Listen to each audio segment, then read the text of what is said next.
അങ്ങനെ നമ്മുടെ പപ്സ് നല്ല അടിപൊളിയായിട്ട് റെഡി ആയിട്ടുണ്ട്. നല്ല പഫി ആയിട്ടുള്ള നല്ല പപ്സ് ആണ് കേട്ടോ. ഹലോ, എല്ലാവർക്കും എസ് ഐ ഹോ സംതിങ് ഫോർ യു ചാനലിലോട്ട് വീണ്ടും എല്ലാവർക്കും സ്വാഗതം. ഇന്നൊരു അടിപൊളി കുക്കിംഗ് വീഡിയോ ആണ് കേട്ടോ. പപ്സ് നമുക്ക് എല്ലാവർക്കും ഇഷ്ടമുള്ള പപ്സ് ആണല്ലോ. അത് നമുക്ക് എങ്ങനെ എളുപ്പത്തിൽ വീട്ടിലുണ്ടാക്കാം എന്നതിനെ കുറിച്ചുള്ള അടിപൊളി വീഡിയോ ആണ്. ഒരു 20 മിനിറ്റ് കൊണ്ട് നമുക്ക് എയർ ഫ്രയർ ഉപയോഗിച്ച് നമുക്ക് വീട്ടിൽ പപ്സ് എളുപ്പത്തിൽ ഉണ്ടാക്കാം. അതിന് മുമ്പ് നമ്മുടെ ചാനൽ സബ്സ്ക്രൈബ് ചെയ്യാത്തവരുണ്ടെങ്കിൽ ഒന്ന് സബ്സ്ക്രൈബ് ചെയ്യുക, ലൈക്ക് ചെയ്യുക, ഷെയർ ചെയ്യുക. അപ്പം നമുക്ക് ഡയറക്റ്റ് വീഡിയോയിലോട്ട് പോവാം. ഞാനിവിടെ 3 മുട്ടയാണ് എടുത്തിരിക്കുന്നത്. അതൊരു 6 പപ്സ് ഉണ്ടാക്കാൻ വേണ്ടി ആണ് ഞാൻ പോകുന്നത്. അപ്പോൾ ഒരു 3 മുട്ട എടുത്തിട്ടുണ്ട്. 3 മുട്ട നടുവ് മുറിച്ച് വെച്ചിട്ടുണ്ട്. ഞാൻ അതിനു വേണ്ടി ഒരു 4 മീഡിയം സവാള അരിഞ്ഞു വെച്ചിട്ടുണ്ട്. അതുപോലെ തന്നെ 1 ടേബിൾ സ്പൂൺ ഇഞ്ചി, 1 ടേബിൾ സ്പൂൺ വെളുത്തുള്ളി, ഒരു തക്കാളി ഞാനിവിടെ അരിഞ്ഞു വെച്ചിട്ടുണ്ട്. നമ്മൾ പാൻ ചൂടാക്കാൻ വേണ്ടി വെച്ചിട്ടുണ്ട്. നമ്മുടെ പാൻ ചൂടായി കഴിഞ്ഞപ്പോൾ ഇച്ചിരി സൺഫ്ലവർ ഓയിൽ അതിനകത്തേക്ക് ഒഴിച്ചു കൊടുത്തിട്ടുണ്ട്. നമ്മൾ ചോപ്പ് ചെയ്ത് വെച്ചിട്ടുള്ള ഇഞ്ചിയും വെളുത്തുള്ളിയാണ് നമ്മൾ ഇട്ട് കൊടുക്കുന്നത്. നമ്മുടെ ഇഞ്ചിയും വെളുത്തുള്ളി ഏകദേശം ഒരു ബ്രൗൺ കളർ ആയിട്ടുണ്ട്. നമുക്ക് ഏകദേശം ഒന്ന് മൂത്ത് കിട്ടി. നമുക്കിനി അതിലോട്ട് അരിഞ്ഞു വെച്ചിരിക്കുന്ന ഉള്ളി നമുക്ക് അതിലോട്ട് ഇടാം. നമുക്കിനി ഒരു ബ്രൗൺ കളർ ആകുന്ന വരെ ഉള്ളി നന്നായിട്ടൊന്ന് വഴറ്റിയെടുക്കാം. നമുക്ക് ഈ ഉള്ളിക്കകത്തേക്ക് കുറച്ച് ഉപ്പും കൂടെ നമുക്ക് ഇട്ട് കൊടുക്കാം. നമുക്ക് അതിനുശേഷം നല്ലപോലെ ഒരു ലൈറ്റ് ബ്രൗൺ കളർ ആകുന്ന വരെ ഉള്ളി നമുക്കൊന്ന് വഴറ്റിയെടുക്കാം. നമ്മുടെ സവോള ഏകദേശം ബ്രൗൺ കളറായിട്ട് നല്ലപോലെ വഴന്ന് കിട്ടിയിട്ടുണ്ട്.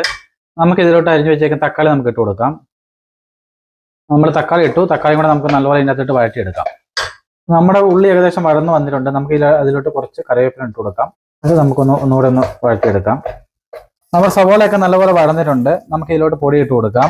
1/4 ടീസ്പൂൺ ഗരം മസാല പൊടി ഇടുന്നുണ്ട്. അതിലോട്ട് ഒരു 1/4 ടേബിൾ സ്പൂൺ മഞ്ഞൾപ്പൊടി ഇട്ട് കൊടുക്കാം. 1/2 ടേബിൾ സ്പൂൺ കാശ്മീരി ചില്ലി ഇടുന്നുണ്ട്. 1 ടീസ്പൂൺ ചിക്കൻ മസാലപ്പൊടി കൂടെ നമുക്ക് ഇതിലോട്ട് ഇട്ട് കൊടുക്കാം. എന്നിട്ട് നമുക്കിത് നല്ലപോലെ ഒന്ന് മൂപ്പിച്ചെടുക്കാം. ഇപ്പോൾ നമ്മുടെ മസാല ഏകദേശം നല്ലപോലെ മൂത്ത് നല്ല റെഡി ആയിട്ടുണ്ട്. നമ്മൾ റെഡിമെയ്ഡായിട്ട് കിട്ടുന്ന പഫ് ഷീറ്റ് എടുത്തിട്ടാണ് കേട്ടോ നമ്മൾ പപ്സ് ഉണ്ടാക്കാൻ വേണ്ടി പോകുന്നത്. ഇതുപോലെ നമുക്ക് സൂപ്പർ മാർക്കറ്റുകളിൽ പഫ് ഷീറ്റ് മേടിക്കാൻ വേണ്ടി കിട്ടും. പഫ് പേസ്ട്രി ഷീറ്റ് എന്ന് പറഞ്ഞിട്ട് നമുക്ക് മേടിക്കാൻ വേണ്ടി കിട്ടും. അതെടുത്തിട്ടാണ് നമ്മൾ ഉണ്ടാക്കാൻ വേണ്ടി പോകുന്നത്. നമ്മൾ പഫ് ഷീറ്റ് ഇതേപോലെ എടുത്തിട്ട് ഇപ്പോൾ മുറിച്ചെടുത്ത് വെച്ചിട്ടുണ്ട്. ഓരോ എണ്ണത്തിന് വേണ്ടി. ഒരു 4 എണ്ണത്തിന് വേണ്ടി ഒരു ഷീറ്റ് എടുത്ത് ഞാൻ മുറിച്ചിട്ടുണ്ട്. ബാക്കി നമുക്ക് മസാല നിറച്ചിട്ട് കാണിച്ചു തരാം. നമ്മൾ പഫ് ഷീറ്റിലോട്ട് നമ്മൾ ഒരു മുട്ട എടുത്ത് വെച്ചിട്ടുണ്ട്. നമുക്കിനി മൂപ്പിച്ച് വെച്ചേക്കുന്ന മസാല നമുക്ക് ഈ മുട്ടയിലോട്ട് കുറച്ച് ഓരോന്ന് ഇട്ട് കൊടുക്കാം. നമ്മൾ കുറച്ച് മസാല നമ്മൾ ഈ മുട്ടയുടെ മണ്ടയിലോട്ട് ഇട്ട് കൊടുക്കുക. അതിനുശേഷം നമുക്ക് കോണ് ഇത് മടക്കി എടുക്കണം. ഇങ്ങനെ കോണോട് നമുക്ക് ഇതേപോലെ ഇങ്ങനെ മടക്കി എടുക്കാം.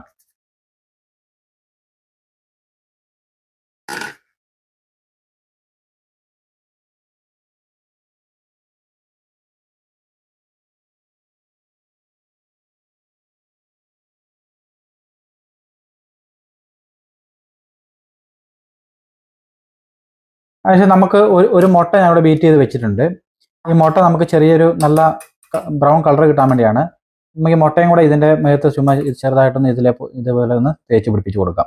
അതേപോലെ ചെറുതായിട്ട് നമുക്കൊന്ന് തേച്ച് പിടിപ്പിച്ച് കൊടുക്കാം. അപ്പം നല്ല ബ്രൗൺ കളർ കിട്ടാൻ വേണ്ടിയാണ് കേട്ടോ. നമ്മൾ ആദ്യം ഒരു 4 പപ്സ് എടുത്ത് വെച്ചിട്ടുണ്ട് കേട്ടോ. 4 പപ്സ് നമ്മൾ എയർ ഫ്രൈനകത്ത് എടുത്ത് വെക്കാം. ഇതേപോലെ എടുത്ത് വെക്കുക. എന്നിട്ട് നമ്മൾ ജസ്റ്റ് ഒന്ന് കുറച്ചെണ്ണ നമുക്ക് ഇതേപോലെ ഒന്ന് സ്പ്രേ ചെയ്ത് കൊടുക്കാം. ഇതിൻ്റെ മുകളിലൂടെ ജസ്റ്റ് ചെറുതായിട്ട് മതി. എന്നിട്ട് നമുക്കിത് അടയ്ക്കാം. നമുക്കൊരു 200-ൽ നമുക്ക് ഇതിന് ടെമ്പറേച്ചർ അഡ്ജസ്റ്റ് ചെയ്ത് വെക്കാം. നമുക്ക് ഇതിനൊരു 10 മിനിറ്റ് നമുക്ക് ഇത് വൺ സൈഡ് വേവിക്കാം. ഒരു 10 മിനിറ്റ് സെലക്ട് ചെയ്തിട്ട് നമുക്ക് വേവിക്കാം. അതിനുശേഷം തുറന്നിട്ട് നമുക്കിതൊന്ന് മറച്ചിട്ട് കൊടുക്കണം. എയർ ഫ്രയർ ആയതുകൊണ്ട് മറച്ചിട്ടിട്ട് നമുക്കൊരു 10 മിനിറ്റും കൂടെ ഒന്നര വേവിക്കുമ്പോൾ നല്ല അടിപൊളിയായിട്ട് കിട്ടും. നമുക്ക് നോക്കാം. നമുക്കൊരു 10 മിനിറ്റ് വെയിറ്റ് ചെയ്യാം. നമ്മൾ 10 മിനിറ്റ് കഴിഞ്ഞിട്ടുണ്ട് കേട്ടോ. നമ്മൾ ആദ്യത്തെ 10 മിനിറ്റ് കഴിഞ്ഞു. നമ്മുടെ പപ്സ് ഇതാണ്ട് ഏകദേശം ഈ ഒരു ഷേപ്പിലായിട്ടുണ്ട്. ഒരു സൈഡ് ഏകദേശം ബന്ധു. നമുക്കിനി ഇതൊന്ന് മറച്ചും കൂടെ ഇട്ടിട്ട് നമുക്കൊരു 10 മിനിറ്റ് കൂടെ ഒന്ന് എയർ ഫ്രയറിൽ വെക്കാം. ഞാൻ നമ്മുടെ പപ്സ് എടുത്തിട്ടൊന്ന് മറച്ചിട്ടിട്ടുണ്ട്. നമുക്ക് മറച്ചിട്ടിട്ട് നമുക്കൊരു 10 മിനിറ്റും കൂടെ ഒന്നും കൂടെ നമുക്കൊന്ന് വേവിച്ചെടുക്കാം. ഒരു 10 മിനിറ്റും കൂടെ ഞാൻ ഇതിനകത്ത് വെക്കുകയാണ് കേട്ടോ. അങ്ങനെ നമ്മുടെ പപ്സ് നല്ല അടിപൊളിയായിട്ട് റെഡി ആയിട്ടുണ്ട്. നല്ല പഫി ആയിട്ടുള്ള നല്ല പപ്സ് ആണ് കേട്ടോ. അപ്പോൾ എല്ലാവരും ഒന്ന് ഉണ്ടാക്കി നോക്കുക. നല്ല അടിപൊളിയാണ്. എല്ലാവരും ഒന്ന് ഉണ്ടാക്കി നോക്കിയിട്ട് അഭിപ്രായം പറയുക. നമ്മുടെ വീഡിയോ മറ്റുള്ളവർക്ക് വേണ്ടി ഒന്ന് ഷെയർ ചെയ്ത് സപ്പോർട്ട് ചെയ്യുക കേട്ടോ.